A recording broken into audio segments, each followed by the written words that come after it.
All right, listen.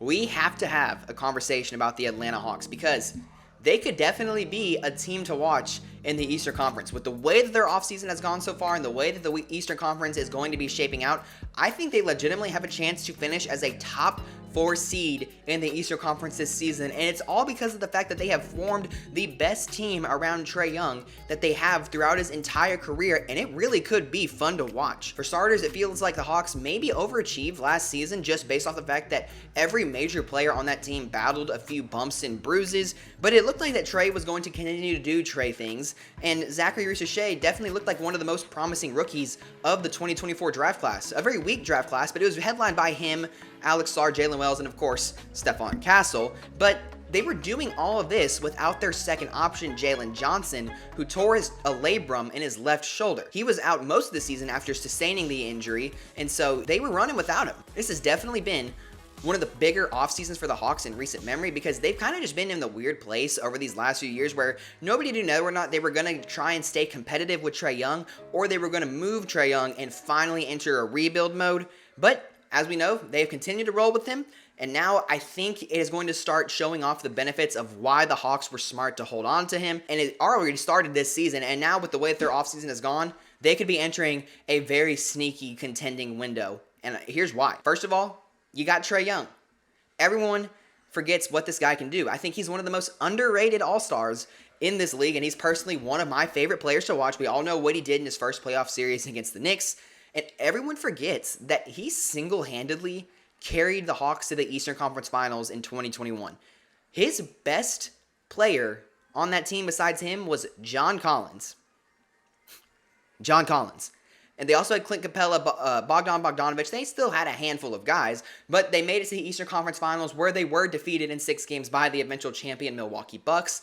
And Trae Young got hurt in Game 3. He suffered an ankle sprain that kept him out of Games 4 and 5. He returned in Game 6, but he definitely was not anywhere near 100%. And who knows, maybe if Trae Young doesn't get injured, maybe the Hawks go to the NBA Finals that season. Since that season, they haven't really done anything significant. They traded for DeJounte Murray. They made the playoffs that season. And they also gave up 3 first-round picks in that deal that the Spurs have all the rights to. We already saw them make a pick in the 2025 draft in Carter Bryant. And then they have the rights to swap in 2026 and 2027. They kind of had to stay afloat with Trae Young because they didn't own their picks. And now Atlanta has definitely been one of the biggest winners of the offseason. And let's just start at the NBA draft where they were big, and I mean big, winners. I don't know what they were thinking when the Pelicans called them to move up to 13. But I would not be shocked if that draft room was laughing when the Pelicans offered up 23, which is fine, but also the Pelicans' own first-round pick in 2026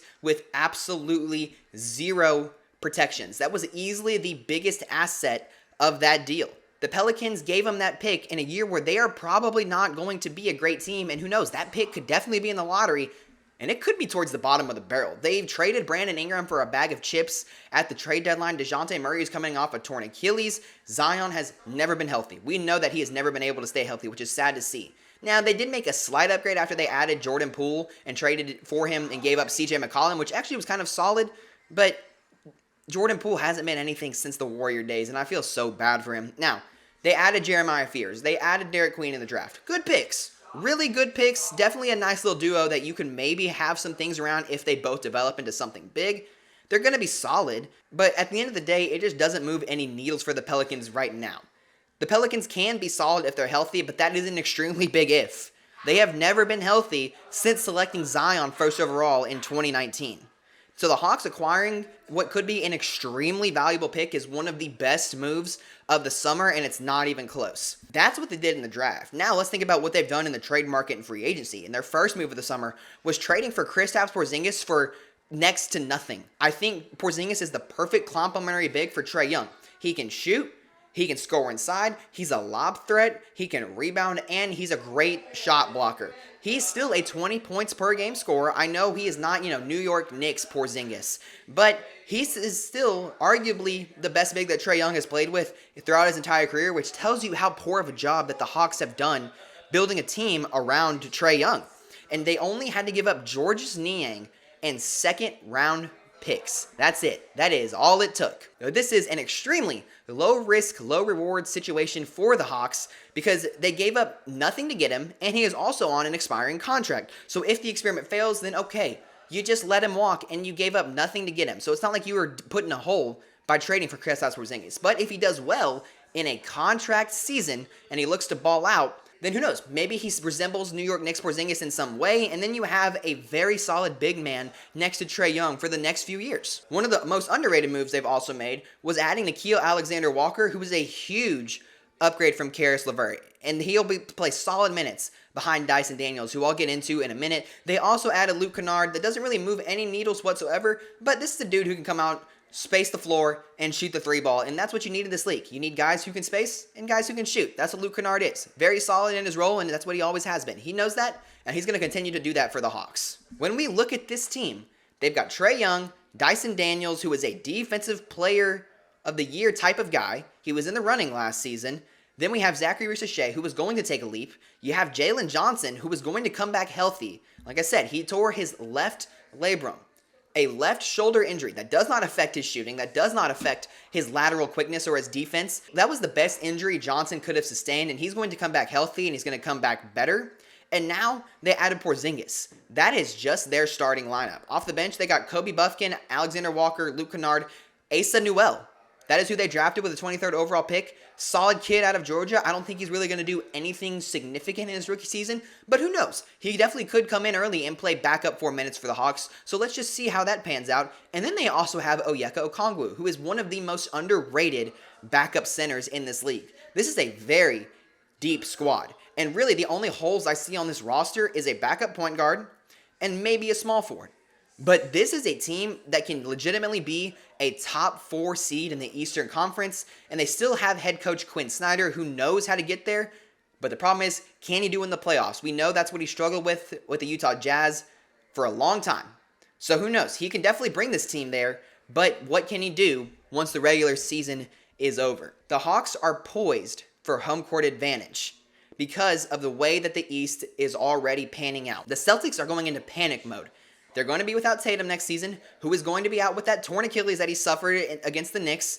And so they were so far into the second apron that they just had to start dumping off players for nothing. They traded Drew Holiday for Anthony Simons and pick, which is actually a really good move. I like Simons on that team, expiring contract. Could be playing really well in a prove-it year, but then we talk about the Porzingis deal, and who knows who could be next. Maybe Derek White's on the block. Maybe Jaylen Brown's on the block. They lost Luke Cornett. They're probably going to lose Al Horford. So is Xavier Tillman going to be their starting center? There's so many holes on this Celtics roster, and I do not think they are going to be a playoff team, maybe a play-in team, just because of the fact that Anthony Simons is a good player, Derek White, Jaylen Brown. They still have those guys who can probably push them for a play-in because the bottom half of the East is going to be so bad.